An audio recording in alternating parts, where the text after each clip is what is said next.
Fred Lumbuye ye yabireeta nti Muna 256 ne Derrick bakolera state. Obadde okimanyi nti birimuko obujogoli kyandibanga Derrick ne Muna bebasasula Fred Lumbuye. Yatowe okimanyi nti Muna kanzije mbikuwe oli ku Viki exclusive wamu ne Wonderboy UG. Thank you so much bamikwano for subscribing and keep on subscribing. Boba mupya nga ye first time yo okubera nga olaba videos ku channel zaffe mukwano tujja kusaba subscribing, and after subscribing make sure that you turn on that notification bell until we are proudly sponsored by Hajati Kalodo omusomi weddwa onakugamba nti akutusaako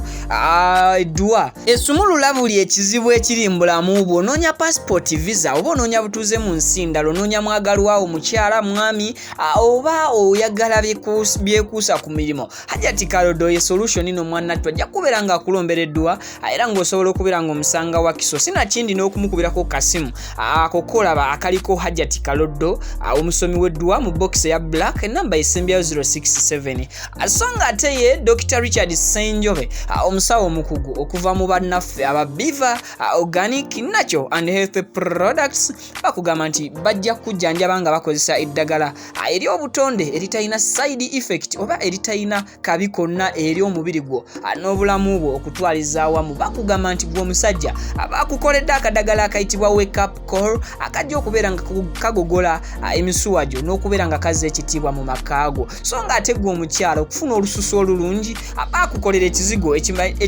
ka cream akamanyiddwa nga gift organic cream. Kale ne products endala nnyingi nnyo agenda wali ku Access Building weebuuze ku musawo omukugu era ng'ono ye yatutte ne People's Choice Award 2021 yeah okay.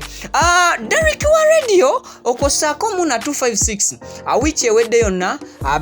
akangambe nti bebatandise omwaka guno okuva omukulu Fred Lumbuye lwe yavaayo anabeeranga abasongamu olunwe nti bana ababiri bandibanga bakolera state. Obadde okimanyi nti abantu abamu abakoze research ne bakiraba nti singa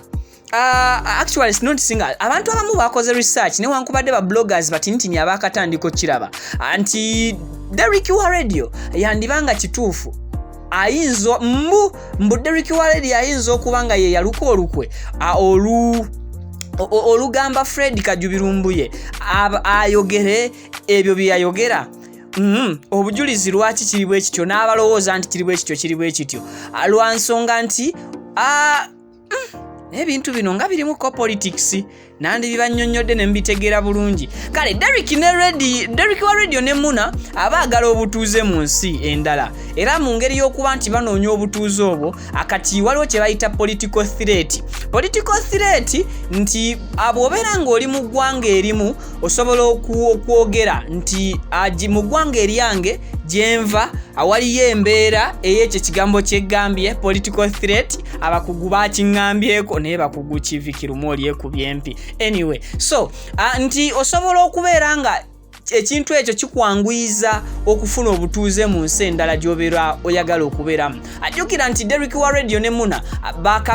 basooka mu Belgium oluvannyuma ne boolekera mu United Kingdom ne batandika okubeera nga balambula ekibuga London ne UK okutwaliza awamu. Wabula olwaleero kitegerekese nti Derrick wa radio ne Muna ate kati baheadinga to Belgium again. So nti ne video yaabwe gye nasooka okukola n'omulamu ogwali gwabatwala mu Belgium nabagamba nti baagala kutandika kukolera eyo, wabula kizuuse nti oba oli awo Muna ne Derrick baagala kufuna bufunyi butuuze nga engeri yokka gye bayinza okufunamu obutuuze amangu kucreatingawo political threat ey'eggwanga gye baava. That's why nti banoonya banoonya engeri gye basobola okubeera nga batuuka ku point yaabwe eyo ne bakozesa ne bakozesa Fred Lumbuye. Kati ka video video kwensoso kuoba maloboozi agabadde ga mwana muwala Muna 256 nabagamba nti bw'obeera mu social media ebbanga ddene oba bw'obeera mu media ebbanga ddene ebintu by'amawulire bino otuuka n'omanya how to handle issues anti abantu singa otuuka mu situation nga bakuvuma oyina corresponding otya abantu batandika okureacting obubi gy'oli oyina kweyisa otya kati mwana muwala Muna okosako Derrick engeri gye yali already abeerako ko mawulire nga akyalina omugenzi radio Moses Sekibogo, may his soul rest in peace. Bwe balinga babeera bonna yalabanga engeri Moses radio omugenzi gye yali atambuzaamu emirimu gye gy'omumawulire ate nga n'ebiseera ebisinga Derrick ono ye yali addukanya emitimbagano oba okuyamba ku promotion mu Good Life nga company nti kyamwanguyira nnyo okumanya media oba ebyamawulire abwe bitambula kati issues ezaabo ababavuma engeri gye bazikuttemu ya kisajja kikulu era oyinza okulaba nti lwaki Muna atakaaba kozi nti Muna yali badde saazi n'akola videos ng'akaaba mukimanyi bulungi oba mujjukira bulungi ku TikTok Muna bwe bavangayo ebimunyiiza abantu bwe bamuvumanga ku TikTok yakaabanga yakolanga videos ng'akaaba like Brisha Cash essaawa zino kyakola nti Brisha wabaawo n'ekimunyiiziza essaawa zino tekimugaana kubeera nga akola video ng'akaaba n'okubalaga kiki ekituufu ekimukaabiza kati ate Muna Derrick ekyo kye yagenda maaso n'okubeera nga oba oli awo amugjamu n'amutendekamu butya bwe beeyisa singa otuuka mu situation ey'okubeera nga oli kukubibwa oli kuvumibwa so Muna avuddeyo n'abeera nga oba oli awo akola ka video ng'ayimba akayimbako omugenzi Moses Sekibogo radio akagamba nti erinnya lyange olisize enfuufu mu bufunze nti abadde agezaako okulumya abo bonna n'okubalaga nti bye boogera bye babavumye nga kapo Muna ne Derrick ate bibaluma ngenda kuba nkuwa ka video kano agwe kenyini oweewulirireko mwana muwala ono Muna nga akuwa obubaka obwo banga ayimba mu ddoboozi eryo lyennyini era oba oli awo n'engeri gy'aluyimbyemu oluyimba luno kigenda kuwa engeri gy'abadde afiiringamu naye nga kankujjukizeeko kati ninyo ate weerabira kunfollowingako ku Facebook page yange emanyiddwa nga Vicky Exclusive osobola okgenda nobeera nga mukwano otandika okunfollowinga anobeera updated ku sides zombi. Vic Genius, the songwriter out of Genius Production, I sign out video yino. Nelinya lyange olisize enfuufu ugambya abantu ebyennyanja byange byentunda bivundu gwe amagoba gange gakukwasa ensara songa maanyi gange lwaki oyagala okufuna amangu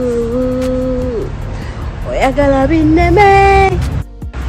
kyoyagala binneme ebyange byonooneke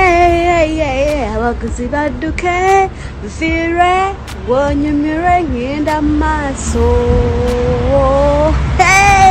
obadde mbwe birungi biri maaso oli wakukiraba ngenda maaso obadde baby ebirungi biri maaso